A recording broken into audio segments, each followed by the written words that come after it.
পূর্বধলা উপজেলা স্বেচ্ছাসেবক দলের বিপ্লবী আহ্বায়ক, রাজপথের লড়াকু সৈনিক, যিনি রাজনীতি করতে গিয়ে বারবার কারা নির্যাতিত হয়েছেন, তিনি আর কেউ নন, তিনি পূর্বধলার অত্যন্ত পরিচিত একটি মুখ, হানিফউদ্দিন রানা ভাই।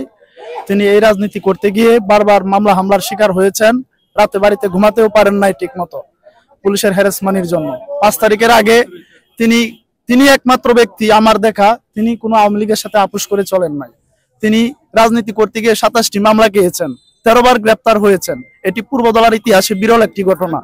তারপরেও কোনোদিন তিনি আওয়ামী লীগের সাথে লেজু মেনটেন করে চলে নাই। আজকে আমাদের একটাই দাবি, পূর্বধলা উপজেলা স্বেচ্ছাসেবক দলের আহ্বায়ক হানিফউদ্দিন রানা ভাইকে আমরা সকলেই সভাপতি হিসেবে দেখতে চাই।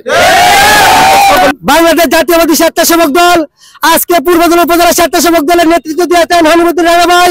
উপজেলা স্বেচ্ছাসেবক দলের আহ্বায়ক ছিলেন, যিনি দূর সময়ে রাজপথে ছিলেন, রাজপথে থেকে আন্দোলন সংগ্রাম করেছেন, শত শত হাজার হাজার নেতাকর্মীকে নিয়ে মাঠে কাজ করেছেন। হানিফ ভাই কিন্তু দুর্দিনের হানিফ ভাই, আমরা কিন্তু হানিফ ভাইকে ভুলি নাই।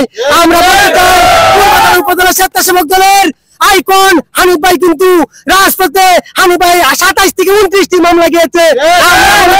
তারুণ্যের অহংকার, দেশ নায়ক তারেক রহমান একটি কথা বলেছেন, যারা দুর্দিনে ছিল, যারা নির্যাতিত হয়েছে, তাদেরকে মূল্যায়ন করা হবে।